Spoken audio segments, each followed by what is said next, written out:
China. For thousands of years, it's proclaimed its greatness and power by erecting some of the greatest monuments on Earth. And as China roars back to world power status in the 21st century, it's once again proclaiming its power in steel and concrete, glass and stone. But even in today's China, it doesn't get any more amazing than this. In Beijing, China's capital, workers are constructing one of the most astonishing buildings ever built. When Beijing lights the Olympic torch, the eyes of the world will be on the incredible National Aquatics Center, a gigantic greenhouse that heats and cools itself, with a skeleton so strong it could stand on end and shrug off an earthquake, and a wafer-thin skin that puts out its own fires. Can you imagine building a building out of this? Essentially, we're building a building out of bubble wrap, you know? I have to say it's perfect. Okay. What the Olympic crowds won't see is the sweat, brains and guts that got this megastructure built. The struggle to believe in the incredible. I think we're all a bit stunned, really. Like, you want to do what? The lives put on hold. My wife didn't want to speak to me for a while. And the hard hat high wire acts 30 meters high. It looks a bit crazy, but it is safe. The National Aquatics Center's a visionary piece of eco-architecture and a brilliant monument to 21st century China. And it's also a tribute to a team that conquered fear and doubt and didn't quit until they'd made the impossible a reality.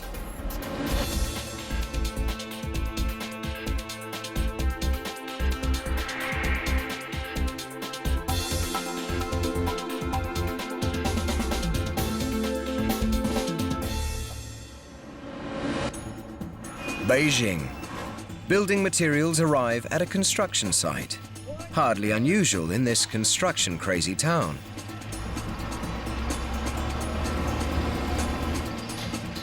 But these building materials and this building are different. Really different.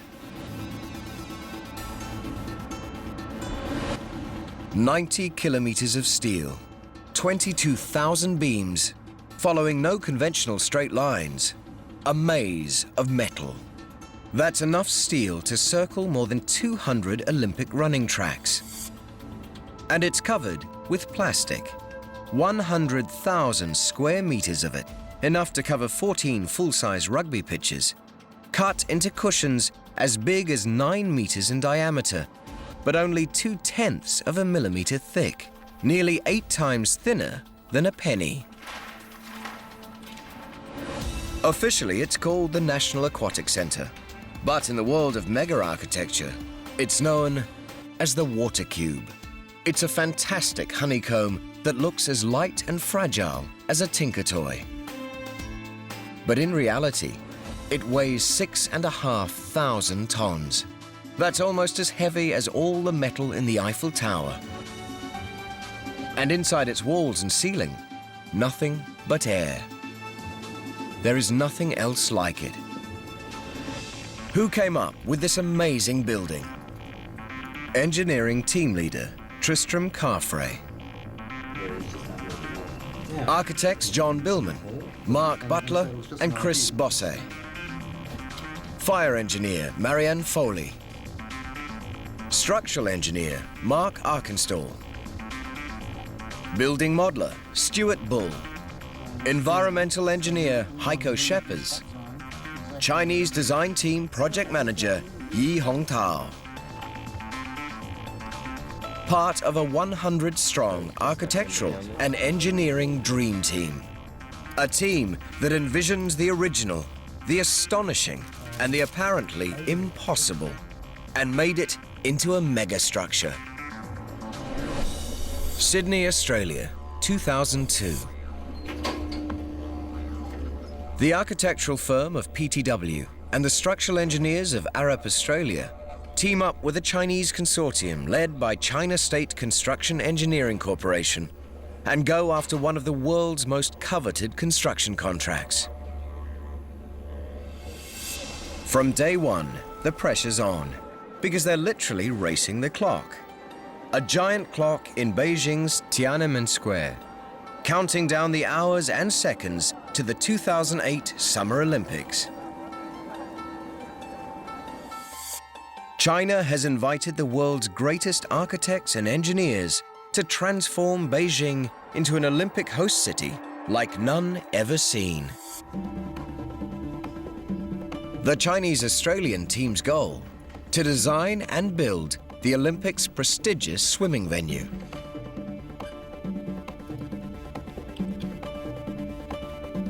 And right away, they run smack into a heart-sinking challenge.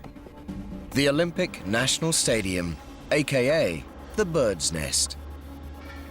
A mind-blowing masterpiece only 1 kilometer from the site where the swimming center would stand.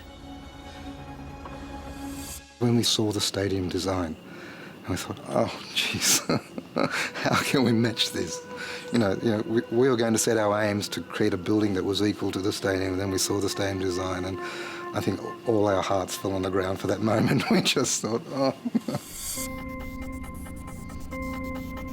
The team searches for a design that will knock the judges' socks off. And searches, and searches, and searches. And then, after nearly 6 weeks of failure, and with the completion deadline looming, the eureka moment.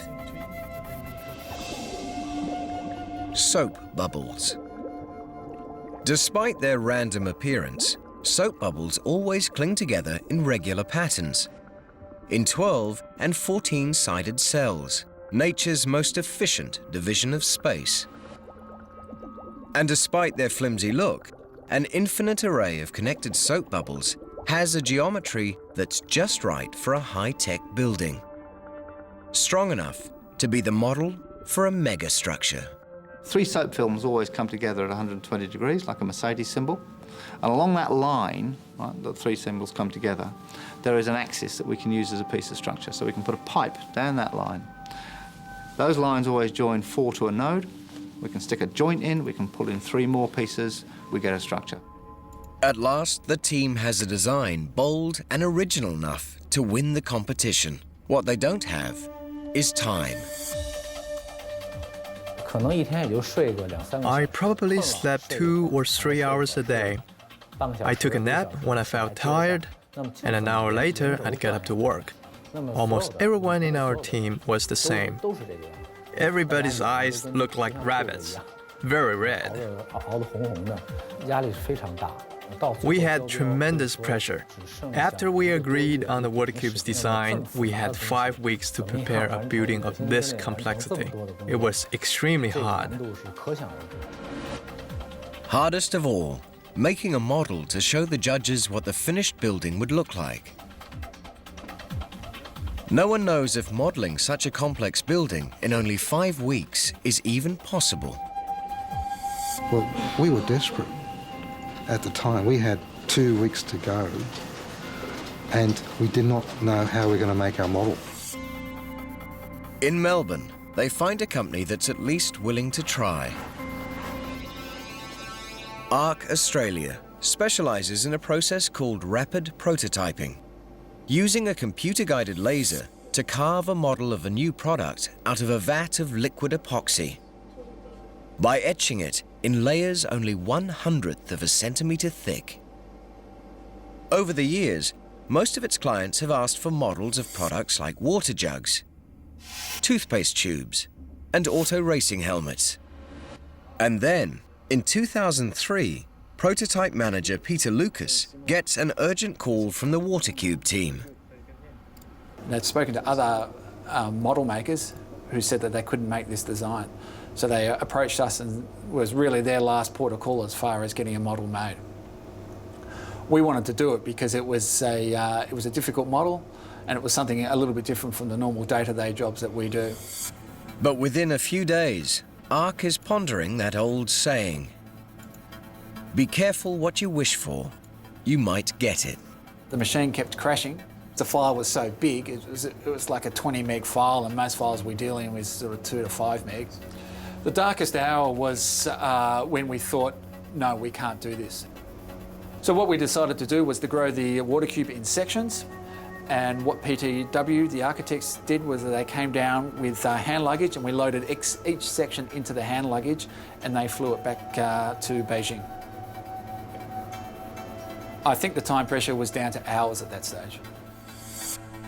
The finished model just meets the competition deadline. The team waits for China's decision. They know that losing will be hard, but they also know that winning and having to build something never built before might be even harder. July 2003. After nearly 4 months of 7-day weeks and working day and night, the water cube team gets the news. Voting online, the Chinese people have picked the water cube design to be the Olympic swimming center. The team's reaction, rejoicing, followed by panic. And really, it was only when they came back from the competition and actually had some images, and this is what it's going to be. And I think we all had in our minds that it was some sort of simpler swimming centre. I think we're all a bit stunned, really. Like, you want to do what? There's been an immense effort to win. And when you're in a winning mode, you don't necessarily focus on all the difficulties that are ahead. You want the job. You've won the job, we sit down, we look at it, and there is a bit of a heart sinking, I think, in a sort of, oh my God, can this actually be done? And in fact, Chinese authorities were asking the same question. China had voted for a building like no other. Now, its designers had to prove they could actually build it. The water cube's gigantic steel honeycomb had 22,000 steel beams, following no conventional straight lines. A crazy-looking pattern. Its roof and walls would have to be 100,000 square meters of bubbles, made of something light enough and flexible enough to cover this apparently random maze of steel, but strong enough to stand up to Beijing's desert sandstorms, broiling summers, and sub-freezing winters. Glass, too heavy and brittle. Concrete, a design disaster. The answer came from way outside the box.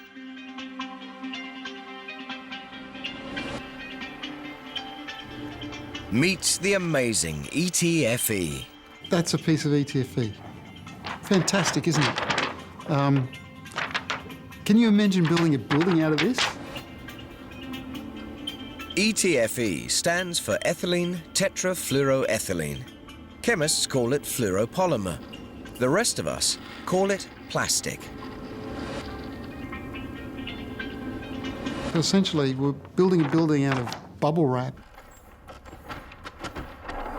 It may look like freezer wrap or a dry cleaning bag, but ETFE is a plastic like no other. A plastic with a past. In 1938, an American chemist at DuPont Chemical Company was experimenting with gases and accidentally created a new substance, known around the world as Teflon. Since 1960, Teflon's helped millions in the kitchen. But most people have no idea it hasn't always been a labor-saving coating on their frying pans. Originally, Teflon had a much more serious purpose. During World War II, scientists used it to coat the gaskets inside the first atomic bombs, to prevent corrosion and ensure success. Just 50 seconds later, 15 miles from ground zero, the Enola Gay launched hyperdrive. By 1970, America was sending spacecraft and astronauts beyond Earth's atmosphere and needed to protect them against cosmic radiation. So NASA and DuPont tweaked Teflon's chemical structure and created ETFE. The 1960s and 70s also saw the rise of the geodesic dome and other architectural innovations. And it wasn't long before architects and engineers grasped ETFE's potential. The miracle plastic that had once helped transform cities into rubble would now help transform them into futurescapes. The sun's ultraviolet rays can't hurt ETFE. Samples created decades ago still look brand new. It's just 1% of the weight of glass and much more flexible. Incredibly, it's also more transparent than glass and lets in more light. And thanks to its space-age origins, it's a superb insulator. Today, ETFE covers some of the world's most impressive structures, like the Eden Project in Cornwall, England, and Munich's Allianz Arena, host site of the 2006 World Cup. But the water cube's 100,000 square meters sets the record as the biggest ETFE construction in the world. An impressive statistic that worries Chinese officials. They ask, what will happen if 100,000 square meters of plastic catches fire, with 20,000 Olympic spectators inside? To win approval for ETFE, Arup's lead fire engineer, Marianne Foley, has to change some minds fast. And the first mind she has to change is her own. When I was first presented with, this is what we're going to do, it's like, you're going to be kidding, you're going to cover the building in plastic. Because, you know, obviously my thoughts were the typical ones, like, there's going to be huge flames licking up the side of the building, and that's not going to be good. We all got visions of what plastic may do in the event of fire, and we're sort of envisaging big fires and raining flaming droplets down. And there's plenty of material, plenty of plastics behave like that. But Foley soon discovers that ETFE doesn't behave like other plastics. She researches the worst-case scenario, a fire in the water cube with some 20,000 Olympic spectators inside, and asks, what will those 20,000 people see? But you're not going to see what you know, the movies show you, for example, of flames licking up the outside of a building and you know, the towering inferno kind of stuff. You're not going to see any of that. I mean, the likelihood actually is you would see nothing at all, which is a terribly boring answer. Inside the cavernous water cube, flames will have a hard time reaching the ETFE skin. But what if they do? At the water cube's ETFE factory in Beijing, a demonstration reveals what will happen. If a fire does reach the ETFE skin, the skin won't burst into flame. Instead, ETFE will just melt away. But only as long as the flame stays on it. Take the flame away, the melting instantly stops. It looks like magic, but ETFE expert James Murphy knows it's just good chemistry. ETFE has a chemical in it, fluorine, sort of like the chemical that's in your toothpaste, and that puts out the flame. The fluoride in the ETFE prevents enough oxygen from being present to sustain fire. No matter how long fire touches it, ETFE doesn't burst into flames. It melts and drops away. And that's a big benefit because it allows all the harmful gases and smoke out of the building, and that allows people to see and get out safely. What you're essentially going to see is what looks like a very large piece of cling wrap shriveling away from a lighter flame. It's just going to shrink away, and you're just going to get a hole. And then people evacuating. The design team proves that if the water cube's skin caught fire, it will simply wrinkle up and blow away. But what will happen to its immense steel skeleton? A fire can make steel so hot, it weakens and gives way. China's fire code requires spraying steel with a fire-resistant chemical coating. Very effective, and very ugly. The team argues that given the building's vast amount of visible steel, fireproof slurry will make an Olympic masterpiece look like a gigantic bowl of porridge. It's a terrible material, actually. The idea that we would have had to do that to that building, it just makes me laugh, actually, because, there's just no way.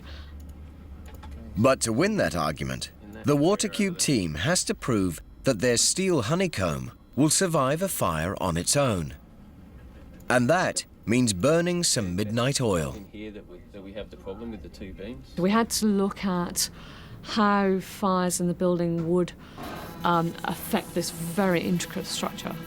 That level of complexity was not something I'd done before, and it's not something you would normally do. Foley painstakingly analyzes the Watercube's design to determine where fires are likely to break out and what part of the building will be most vulnerable to fire. While her fellow engineer, Mark Arkenstall, calculates how strong the steel frame will have to be to withstand a fire without a protective coating. My role as fire engineer was to work out what sort of fires we could have, like how big were they going to be, how close to the steel would they get, and from that to work out what a temperature distribution would be. So what temperature was it going to be where on that steel? And then Mark took over from there and he worked out what that would do to those elements that were exposed to the high temperature, and where that temperature was such that the element would no longer carry the load. If that stopped doing that, what did the rest of the structure do?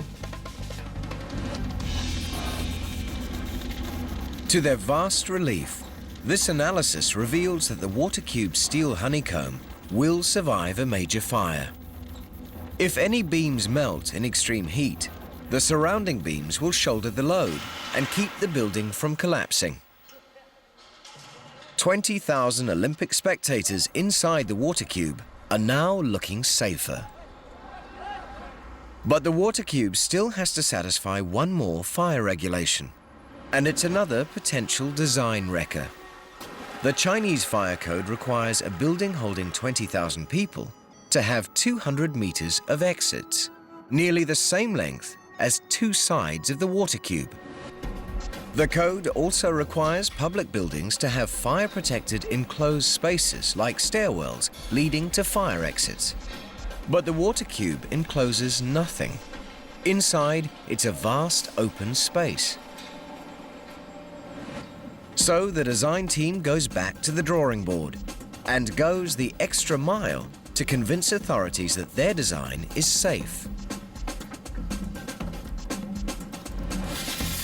Even though tests show that ETFE will melt, not burn, and will allow smoke to escape a burning Watercube, Marianne Foley models the probable pathways smoke and flame will take and positions sprinklers and smoke extractors along those routes to make doubly sure that fires will go out and smoke will be sucked out of the building. She argues that with these extra safeguards in place, enclosed escape routes and 200 meters of exit doors aren't necessary or even effective. People don't actually use those. They don't like them, they don't know where they go, they're afraid of them. We all like to leave a building the same way we came in, or at least a way we've mind mapped. So we know how to get out, we know where we're going to go, we know what it's going to look like. Impressed with the team's arguments, Chinese fire experts approved the Watercube's design without any changes. It was wonderful. Our peer reviewers said that we had essentially done state-of-the-art engineering, that they thought what we'd done was fantastic and that they fully supported it, which is nice to hear. But fire isn't the only thing the authorities were worried about. Can the Watercube's gigantic honeycomb survive in one of China's deadliest earthquake zones? There will be plenty more long days and sleepless nights to come. In 1976, a single earthquake killed 240,000 people, only 180 kilometers from Beijing, where the Olympic Swim Center will stand. With the Olympic countdown clock ticking, the heat is on to prove the water cube can survive an earthquake. And Arup engineer Mark Arkenstall is definitely feeling that heat. From a structural engineering point of view, we had to be confident that this very complex building would stand up in Beijing with earthquakes, wind, snow, you name it. And it's not just like designing a warehouse. It's actually the water cube. It's just so much more than anything you'll ever see anywhere. The challenge: how to make the water cube steel honeycomb strong enough to stand up to high winds, dust storms, snow, and earthquakes, but light enough so it won't collapse under it. After cyber testing 190 different scenarios, the team proves that despite its resemblance to the world's biggest Tinker Toy, the water cube will fare extremely well in an earthquake. But one more challenge remains.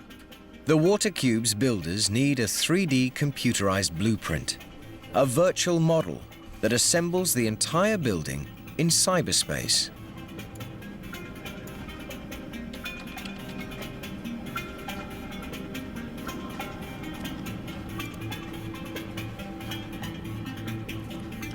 And it's up to building modeler Stuart Bull to make that happen. I was scared silly. I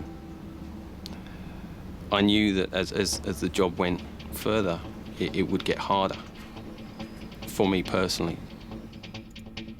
Bull has 7 months to accurately model the water cube. That may sound like a lot of time, but not for a building made of 22,000 irregular steel beams. You then have the stress and thinking, right, I've got to get that done. I've got to get that done now. Why doesn't this work? Go back to the beginning. You get it to work the first time, but it doesn't work the second time. Why doesn't this work? We broke so many computers. They physically stopped working. It was not funny. My wife didn't want to speak to me for a while. Just puts me away in the spare room and say, well, you can come out when you're finished. Several months and several dead computers later, Stuart Bull is out of the spare room, and the water cube's builders have accurate blueprints. Now, they have to build it.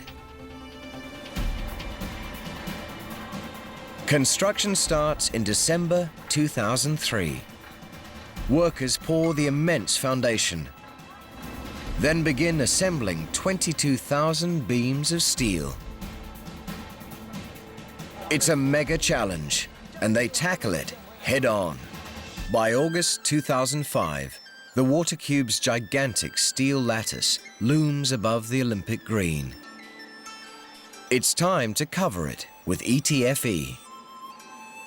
And while building its massive skeleton calls for heavy lifting, manufacturing its super thin, super light skin requires some serious mental gymnastics.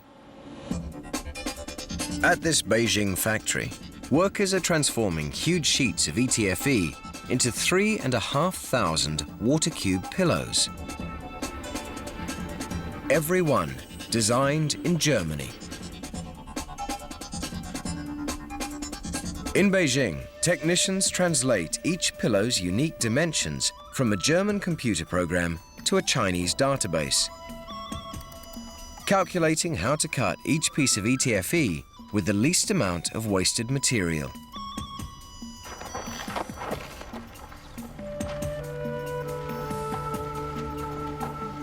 While other workers stretch huge sheets of ETFE over a giant vacuum table, sealing them flush with the surface. Then, the computer program guides a blade as it cuts each pillow to its exact dimensions. Every finished pillow must be exactly as it was designed. For factory owner Stefan Lienert, that meant some sleepless nights when manufacturing began. The thing is to have these cushions, every one of them, manufactured to the precise dimension, have it done on the right day, in the right position, for the team to be installed in time. If there was one thing wrong, it would have been wrong for every single cushion, which would have been a technical disaster, but also a financial disaster. Luckily enough, our programs seemed to be all right, so everything did fit. And actually, out of the 3,500 cushions, we had to do one new cushion because we actually did make one production error. From the moment they're cut to shape, keeping track of the pillow pieces becomes an obsession. They're numbered to match the water cube blueprint and stored in identically numbered bins.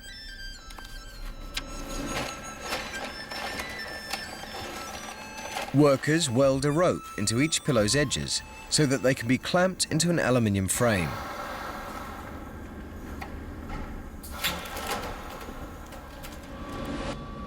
Last step, quality control. The factory tests, installs and inflates every pillow. If anything's wrong, now's the time to find out, before it's delivered to the water cube. Every mistake costs time, and time is running out. Installing the water cube's 100,000 square meters of ETFE pillows isn't any easier than making them. James Murphy manages ETFE production and installation for the water cube. To get his ETFE pillows to their positions, workers must erect a massive scaffold out of hundreds of thousands of pipes. We built a rolling scaffold, and we do literally 1/3 of the building. We put these rails in place, we finish our work in this area, and then we push all of the scaffold forward on the rail. And then we mobilize in that area, we finish that work, and we repeat the process again. The scaffold is safe. It looks a bit crazy, but we've been at it now 2.5 years, so it is safe. Once the scaffold's in place, installation begins with some low-tech sweat and muscle as workers hand carry the ETFE pillows over 30 meters up. And they do sweat. At the top of the scaffold, the temperature under the roof is about 10 degrees hotter than the floor where they started. In summer, it can reach over 50 degrees. In this often searing heat, workers must carefully complete the complex process of blowing some of the world's biggest bubbles. First step, unfold the ETFE pillow and rotate it until it matches up with the frame and the steel structure it was designed to fit. Next step, clip the pillow into the framework, a critical step that's got to be done right, because the steel frame stretches the installed pillows tight in a gigantic web, balancing force and counterforce. You can get the equivalent of every 3 feet or a meter, about the weight of one Volkswagen Beetle pulling horizontally. That force is balanced, counterbalanced by a force from this other cushion over here coming through that bracket. So everything balances out, and that makes it an extremely efficient system. Building the water cube means doing this 3,500 times. An impressive amount of work. But it's the pillow inflation system that reveals some of the water cube's most ingenious eco-engineering. Air is part of the structure. The cushion is not a structural cushion without air. So air keeps our building up, which is fundamentally different from all other building systems used in the world today. And believe it or not, it's a very small amount of air, so that makes the power consumption extremely low, equivalent to your refrigerator in the kitchen. So you get very large surface areas of cushions filled with air very cheaply. So you can see here at the base we have a big pipe that branches into a smaller pipe, and the further we go up, it gets smaller. That's mainly to save on materials and to make the building more environmentally friendly, not to dump energy into the materials when it's not required. But a building that's 30 meters high and 70,000 meters square must surely need an energy-gulping mega pump to keep 3,500 pillows inflated. Wrong. The water cube's divided into 18 inflation zones. Each zone has its own fans that send air to its cushions. A sensor in each zone signals the fans if the pillows need more air, or if it's fully inflated, turning the fans on or off as needed, using no more than the minimum required energy. An inflation system that can keep 100,000 square meters of ETFE inflated at just the right pressure, without wasting energy, is good engineering indeed. But the building's most environmentally friendly feature doesn't need any hardware to happen. One of the key things when we design a sustainable building is we actually look at the climate. In Beijing, it gets to minus 13 degrees. And that's a problem, because after the Olympics, the water cube will be Beijing's year-round swimming center. You can imagine minus 13 degrees and everybody's running around almost naked. So it needs to be very warm in that space. It just makes a lot of sense to design a greenhouse to heat everything up under those conditions. Thanks to ETFE, heating the water cube in winter won't be a problem. Building its roof out of ETFE cushions will be as energy efficient as building it out of solar panels. The ETFE skin will trap 20% of the solar energy falling on the building and use it to heat the interior and the swimming pools.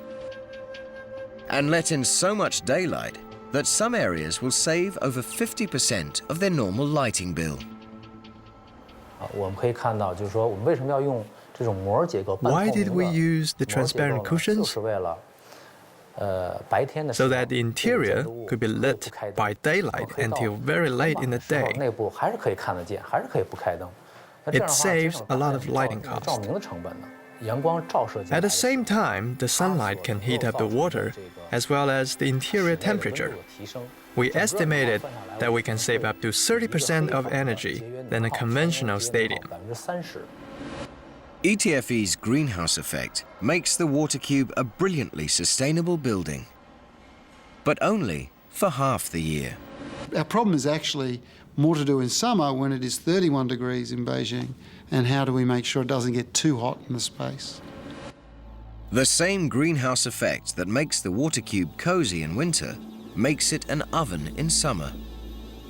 Somehow, it has to cool itself as sustainably as it heats itself, without using too much energy. And that's where these dots come in. They look unremarkable, but don't judge them by their looks. Thanks to these dot patterns built into its skin, the water cube can efficiently regulate its temperature, keeping cool in blazing summers with minimal help from air conditioning. The dots reflect solar energy away while letting daylight in. The thicker the dot pattern, the more heat stays out. The thinner the pattern, the more heat gets in. And how thick or thin the pattern depends on where it is. We change the amount of print on each cushion based upon what activity is happening in the room. We're standing in a place that will be a bar eventually, so during the day people will be sitting down relaxing. They don't want to be overheated by the sun energy coming in and making the place uncomfortable. So we put a very high density, many dots together, close together, up to 55 or 60% of the surface area in these areas allow us to reduce the cooling load by up to 40%, which is extremely efficient. So when you look around the building in here, we have less than 20% frit on this cushion. On the outside we have 50%, and then around the structure we have about 10%. which again optimizes every part of the building to reflect out that heat energy from the sun, but to let in the light energy to cut down on the artificial lighting needs for the building. And that is basically the magic and wonder of print on ETFE cushions. And there's one more way that ETFE makes the water cube a wonder of sustainable architecture. Something that explains why these workers have to toil in temperatures up to 50 degrees. When it's finished, the ceiling they're installing will be where the water cube stores its own self-generated energy between outer and inner layers of ETFE. We have two skins of these ETFE bubbles, and we capture the energy in between the two skins. In winter, that energy stays where it is. We essentially seal the whole box and capture all that energy. In summer, we ventilate that out. We open up the ETFE bubbles at low level and high level, and we flush that energy back out of the building. We have seat fans for audiences. It only lowers the temperature within the spectator area.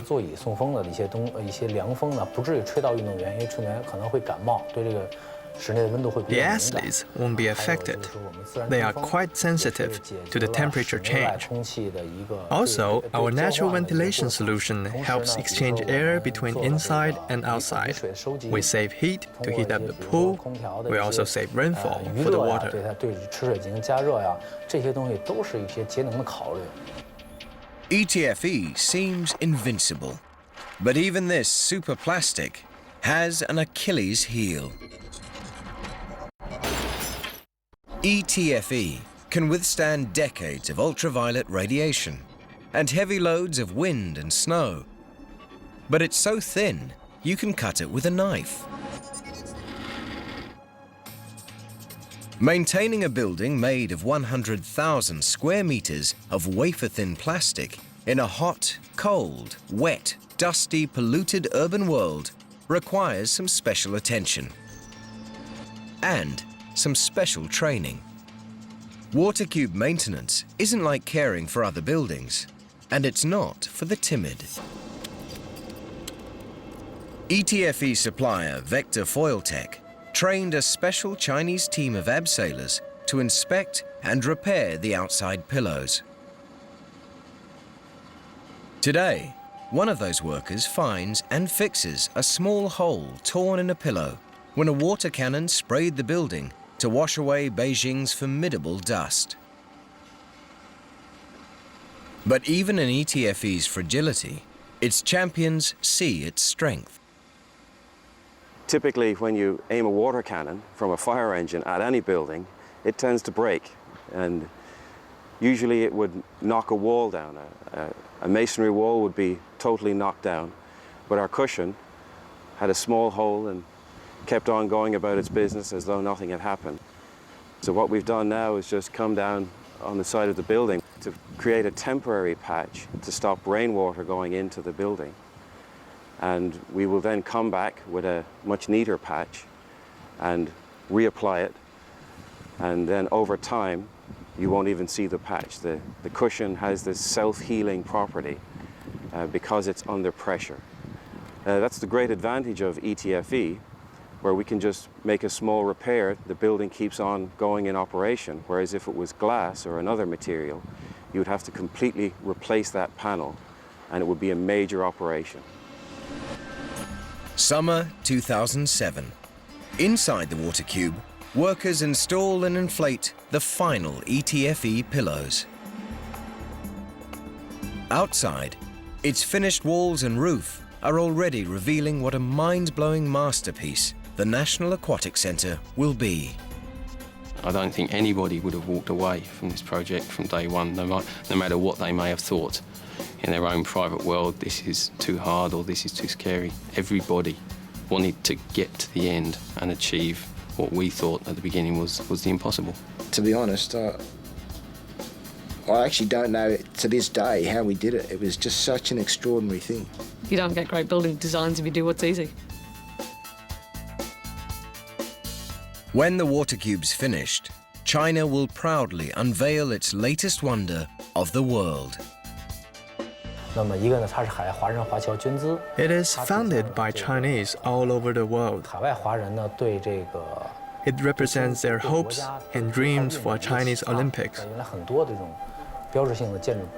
Its design is under Chinese leadership, which is not common for iconic buildings.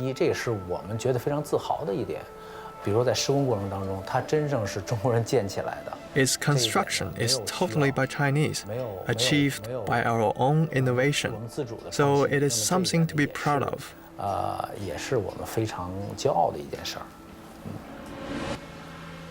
Experts like Tsinghua University's Zhou Rong are already declaring the water cube as great as the monuments of the past, but brilliantly proclaiming the China of today.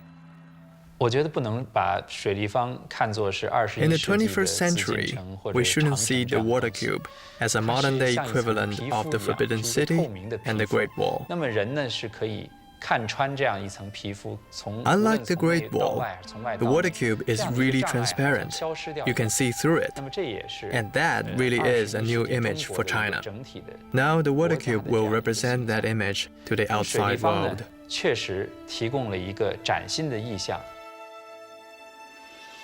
I have to say it's perfect. Okay.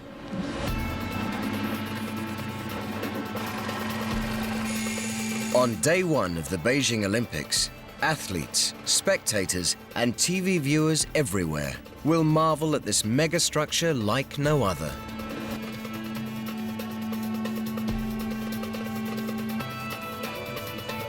And all the people who worked so long and so hard to dream it and build it can finally relax.